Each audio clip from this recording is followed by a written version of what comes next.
Hello students, welcome to the lecture on petrochemical industry, and after this lecture we will be able to learn the following objectives. Understand the nature of the petrochemical industry, discuss on planning of an integrated petrochemical complex, explain the energy use and the chemical industry. Let's start with the concept of petrochemical industry. The petrochemical industry is among the most important and dynamic sectors of an industrial economy. The manufacturer of petrochemicals, which absorbs only about 5% of the world's oil supplies, is nevertheless important for two chief reasons. Firstly, because of its linkages with other industries both backward into petroleum refining, its basic input is naphtha, a byproduct of petroleum refining, and more importantly, because of its forward linkages into a multitude of downstream products such as synthetic fibers, synthetic rubber, plastic fertilizer, paints, and synthetic detergents.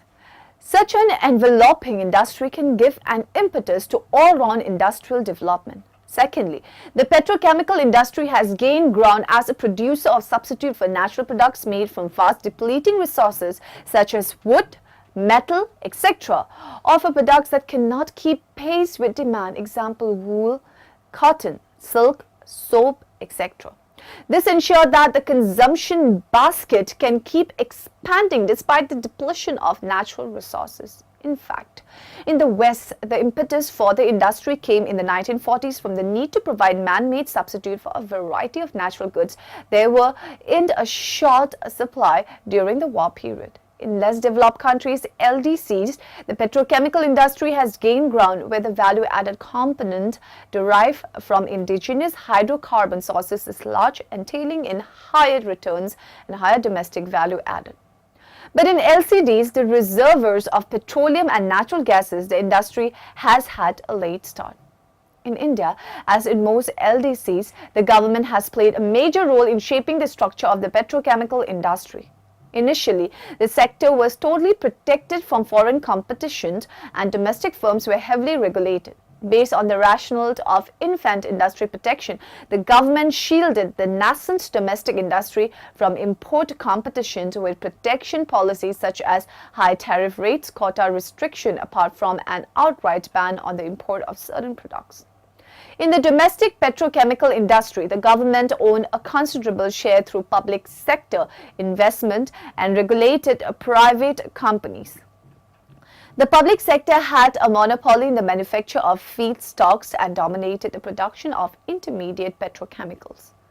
Private companies were predominant in downstream petrochemicals. Regulation consisted of the licensing of the entry of new firms, the capacity expansion of incumbent firms. Licensing was restricted by domestic demand and involved in the parceling of the domestic market among firms. The result was a highly concentrated and oligopolistic industrial structure. With liberalization, the government has sought to increase competition in the industry. The impact of these policies can be examined through an analysis of the industry structure. The structure of an industry is determined by the configuration of firms in that industry and the individual or collective market power. According to traditional industrial organization taxonomy, the petrochemical industry is a homogeneous oligopoly. An oligopoly because increasing returns to scale and consequently high scales of operation and high costs of investments result in concentration, which is a competition limiting factor. A priori scaled economies and consequently increasing returns to scale and associated with large plant sizes. Today, much of the world around us is made from petrochemicals. That is, just about everything not made from plants, rocks, or metal. Petrochemical products include thousands of essential and life-saving products people use every day. And yes, football fans, that includes the bleachers you sit on, the artificial surface on the field, the lacing in the football, and the uniforms worn by the players. But what are petrochemicals? Well, it all begins very small with the carbon atom, which is the magic behind organic chemistry. Carbon can take different forms, from coal to diamonds to nanotubes. Carbon is truly magical in that it can connect to many different types of atoms, including itself. When it connects, it becomes a molecule, which is nothing more than a group of connected atoms. When carbon connects to itself and you add a few hydrogens, you get what is called a hydrocarbon molecule. Here is what some of the hydrocarbon molecules look like. They each have similar properties, but are still very different from each other. Hydrocarbons are found in oil and natural gas, which are naturally occurring mixtures formed from decayed plants and animals. Natural gas can exist as both a gas and a liquid under the ground. The gas is comprised mostly of methane, and the liquid is a mixture of ethane, propane, and butane. Some of the natural gas and liquids have been trapped in shale formations. Shale is a type of dense rock. But how do we get it out? We drill. This is the traditional way to drill for natural gas and natural gas liquids.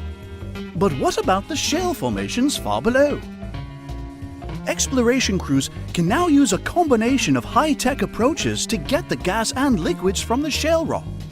This is done through a combination of horizontal drilling, hydraulic fracturing, and seismic imaging. After they drill down, the exploration crews can drill horizontally. Equipped with sophisticated drilling equipment, the crews shoot down a mixture of water, sand, and detergents to crack the rock so that the gas and liquids can escape. The fracturing process takes place thousands of feet below water reservoirs or aquifers.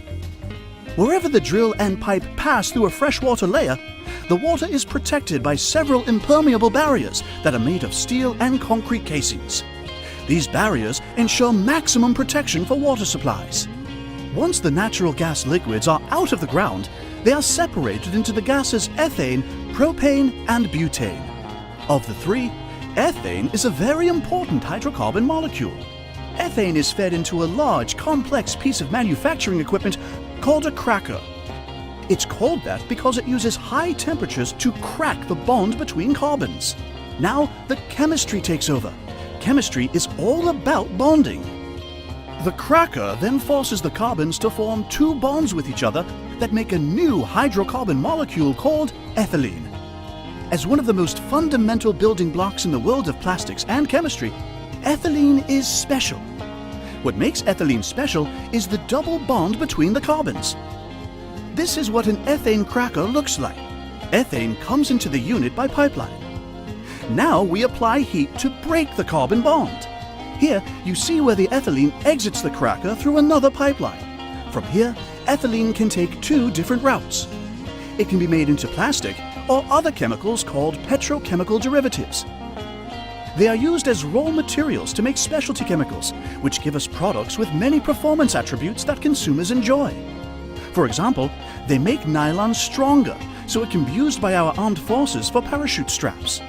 Or it can be used in a variety of plastic that have characteristics that make them stronger, more flexible, and resilient. You saw what a football game would look like without petrochemicals. Now let's see what your life is like with petrochemicals. It's safe to say that from the moment you wake up each morning to the time you go to bed each night, you rely on products made from ethylene and other petrochemicals. Petrochemicals may have been used to make the bedspread on your bed, the carpeting on the floor, the paint on the walls, and the curtains on the windows. They're in many of the materials that go into making your home comfortable and efficient, including foam insulation in walls and attic, vinyl siding, eaves and windows, solar shingles, and a number of deck materials. Even when you go for a drive, know that petrochemicals are making your ride more comfortable. Interestingly, today's windmills wouldn't exist without petroleum-based petrochemicals. But petrochemicals applications go beyond our comfort and entertainment. They are critical to our lives. Modern medicine would be nearly impossible without the many products made from petrochemicals. These include critical devices for surgical procedures, bags that keep blood fresher longer, sterile tubing to deliver life-saving blood and medicine. Everything from the stethoscope to the blood pressure monitor to aspirin is made from petrochemicals. Petrochemicals are also the building blocks for prosthetic and other devices that replace parts of the human body damaged or destroyed by disease, age, or injury. Among petrochemicals, many attributes is the fact that they are also very versatile. Chemists can actually manipulate groups of atoms and make the resulting products perform in special and unique ways, allowing them to be used to make everything from toys to eyewear to bulletproof vests. They make modern communications possible. In fact, regardless of how you're viewing this video, on a desktop computer, laptop, tablet, or smartphone, the viewing device is made from petrochemicals. The future of specialized materials is only limited by our imagination. Breakthroughs are happening every day in electronics, transportation, military applications, and emergency services. None of this would be possible without the world of organic chemistry and petrochemicals. Let us now discuss the nature of the petrochemical industry. There are significant difficulties to define the boundaries of the petrochemical industry because of the complexity of its operation and the diversity of its product. So far, the broadest definition of the industry is in terms of its raw material basis. Thus, petrochemicals are those chemicals that are manufactured from feedstock and are obtained from oil or natural gas. The complexity of the petrochemical industry is illustrated by the fact that the definition covers products as varied as basic petrochemicals, intermediate products manufactured by combining basic products and or by making these to react with other chemical compounds, and finished products. The precise terminology of finished products varies from one set of natural statistics to another, but petrochemicals generally include plastic, resins, synthetic fibers, and organic chemicals. The operation of the industry typically involves linked and sequential processes. The manufacture of basic petrochemicals is the first stage in the conversion. Generally speaking, basic petrochemicals and intermediates are associated with transactions that are internal to the industry, whilst finished petrochemical products usually are integral parts of other industrial sectors. Even though the range of products is vast, the total volume of output is dominated by relatively few of them. Well over half of the total output by weight of the world petrochemical industry is in the form of plastic and resins, and this broad group together with synthetic fibers and synthetic rubbers accounts for more than 3/4. The petrochemical industry embraces numerous activities with highly complex interrelationship. At the upstream end, it obtains its feedstock from the natural gas and oil refining industries. However, the distinction between the petrochemical industry and the other sectors at the downstream end of the processing chain is not always clear. At the upstream end, petrochemical activities are often integrated with oil refining at one production site, and the conditions for the petrochemical production are directly influenced by the optimization policy for the manufacturing complex as a whole. The vertical integration therefore includes refining operation and basic petrochemical production. As a result of that, a large share of the trade between the two sectors is a captive trade, influenced in various ways by the overall strategy of the manufacturing complex. Therefore, the team petrochemical industry in our study includes the refining sector as well. Industrial structure. Two interlinked factors have molded the growth and development of the petrochemical industry in India. These are the nature and form of government intervention, the structure of the industry. Government intervention includes its regulatory rules as well as its role as a producer of petrochemicals in the public sector. The structure of the industry rests largely on government policy, intrinsic characteristic of the industry, firm strategies. While government intervention in the restricted regime wrought several artificial entry barriers both to regulate capacity built up and expansion in the domestic industry and to regulate trade, especially imports. In the liberalization era, these artificial barriers have been brought down in two ways. Number A, by domestic liberalization policies which have de-licensed industries and have facilitated the entry of new firms as well as capacity expansions of incumbent firms and subscribe minimum economic sales of operation. And number B, trade liberalization, which has meant the gradual lowering of tariff barriers. In order to examine the implications of these liberal policies on the structure of the industry, one has to take into account the intrinsic characteristic of the petrochemical industry. The most significant characteristic of the petrochemical industry is that of increasing returns to scale. This directs that optimal firms be large, which in turn implies high investment costs of both entry and expansion. When optimal plant sizes are large, especially when compared to demand in a still restricted domestic market, there is a tendency for a build-up of a concentrated market. a concentrated market and impede competition as well as entry. The onslaught of liberal industry policy, especially relicensing and the specification of MES is large compared to the average installed capacity of domestic firms and non-international plant sizes, has the following implications for firm behavior or strategies. End-to-end firms must build large MES capacities and build integrated complexes. Incumbent firms expand to WES at least and create capacities in elite products and thereby integrate vertically. Therefore, government intervention and the removal of artificial entry barriers shape firm behavior in a concentrated market. Structured determinants. The petrochemical industry, the supply of intermediate inputs to end-use manufacturers, is a homogeneous oligopoly. The classification is determined by the significance of product differentiation, scale, and concentration in an industry. In the petrochemical industry, there are no brand names and therefore product differentiation in the conventional use of the term does not exist. That leaves a scale and concentration as the most significant determinants of industrial or market structure in the petrochemical industry.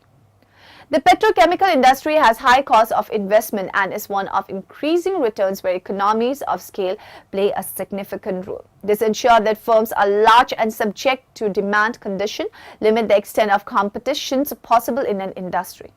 Empirical work in industrial organization is replete with examples of collusive oligopolies where firms charge high prices and obtain excess profits. The structure of the petrochemical industry is determined by examining the following characteristic of the industry: concentration, vertical integration, scale of operation. Concentration. The concentration of an industry is the extent to which a small number of firms achieve a dimension of economic power in an industry. Industry concentration is an important determinant of the nature of competition in an industry. Perfect competition is one extreme where firms are small in number in relation to the size of the total market, so they cannot influence prices individually. In this case, concentration is low. The other extreme is a monopoly where there is a single seller and concentration is absolute. In most industries, the situation is in between. A bird's eye view of the configuration of firms in the petrochemical industry provides an indication of the extent of concentration. In an increasing returns industry, the optimal scale of operation restricts the number of firms in an industry. Consequently, firm sizes are large and there is a tendency for high concentration to build up. Vertical integration. A firm is vertically integrated when two or more successive stages of production are organized within the same firm. A firm can integrate it either backwards or forwards. Backward or upstream integration occurs when the firm begins to manufacture an input into its original product. Forward or downstream integration involves using the firm's output to make a more finished product than earlier. The inherent advantages of vertical integration are the elimination of contractual or market exchanges within the boundary of the firm. The petrochemical industry consists of a series of consecutive but separate production processes: the manufacture of feedstock at one end, the production of final petrochemicals or products which are then used for manufacturing consumption goods at the other end. A firm located at any point on this production process may choose to integrate backwards or forwards. Scale of operation. One of the components of the liberal industrial policy of the Government of India has specified the minimum economic scale for a range of petrochemicals products. These figures are prescribed minimum scales. A firm is free to expand beyond this limit. This is more so when demand constraints are a limiting factor. While the petrochemical industry was still licensed, the government stipulated a minimum economic scale of operation to allow firms to operate at optimal scales. While an HES policies becomes redundant after relicensing, firms will still have to operate at optimal levels since efficiency in the petrochemical industry is linked to scale of operation. Most of the firms will have to expand in order to operate at optimum levels. In a situation where economies of scale are significant, demand constraints become limiting factor for the expansion of firms. When economies of scale are high, firm sizes are large. Barriers to entry. The nature of competition in industry is dependent upon the extent and nature of entry barriers present in the industry. Presents the entire range of entry barriers that was present in the Indian petrochemical industry in the pre-liberalization period, as well as the barriers that are likely to arise after liberalization. The barriers that are inherent to the industry are, of course, present in both periods. Now, moving on to the next topic, we will study the planning of an integrated petrochemical complex. Operating planning for an integrated petrochemical site is a fairly complex and challenging problem. The manufacturing process typically starts with a plan with the flexibility of processing various qualities of feedstock, which provides a raw material for downstream plants that produce different products. Supply chain management in the petrochemical manufacturing industry is normally being performed either as a handmade task using spreadsheets or with different planning and scheduling commercial systems. These packages usually have some lack of functionality that comes from the limitations of solution methods used and from the incapability of providing a full integration between the planning and the scheduling levels.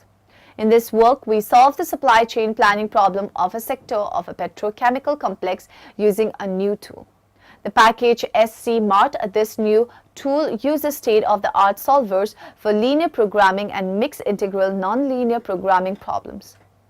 Supply chain people are currently faced to several planning and or scheduling problems that must be solved every day, week, month or quarter. Some typical problems are ethane taking optimization, production plan, export or import operation, or product demand satisfaction. SC Mart suite for planning and scheduling is a robust tool that can solve of these types of problems and support this business decision.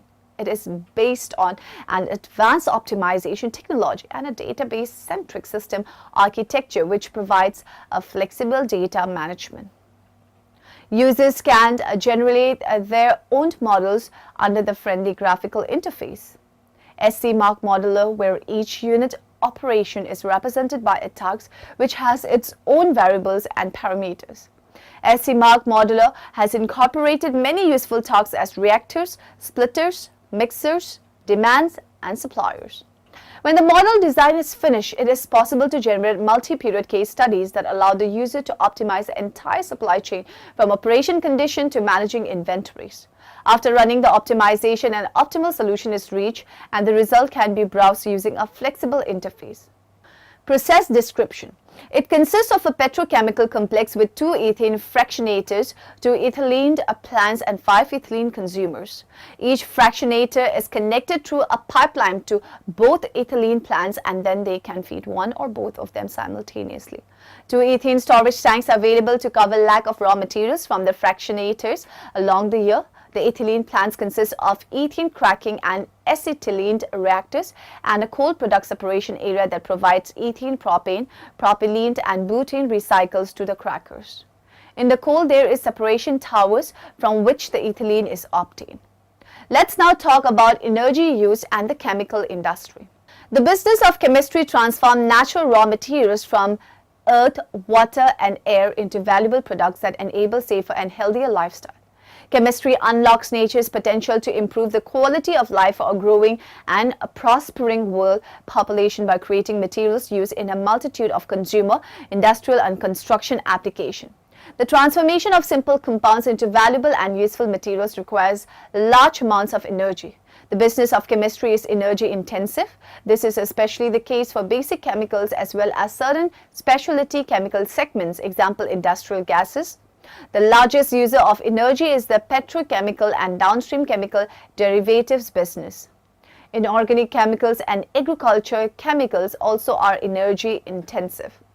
Illustrate the ethylene supply chain from ethane feedstock through petrochemical intermediates and final end-use products.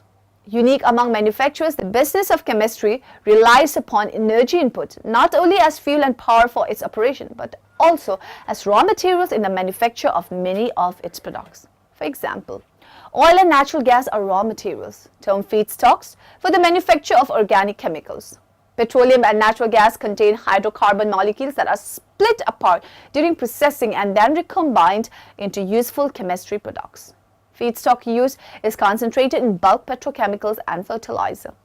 There are several methods of separating or cracking the large hydrocarbon chains found in fossil fuels, natural gas and petroleum. Natural gas is processed to produce methane and natural gas liquids NGLs that are contained in the natural gas. These natural gas liquids include ethane, propane and butane. and are produced mostly via natural gas processing. That is, stripping the NGLs out of the natural gas, which is mostly methane, that is shipped to consumers via pipelines. This largely occurs in the Gulf Coast region and is the major reason the US petrochemicals industry developed in that region. Ethane is a saturated C2 light hydrocarbon, a colorless and odorless gas. It is a primary raw material used as a feedstock in the production of ethylene and competes with other steam cracker feedstock. Propane is also used as a feedstock, but it is more widely used as a fuel.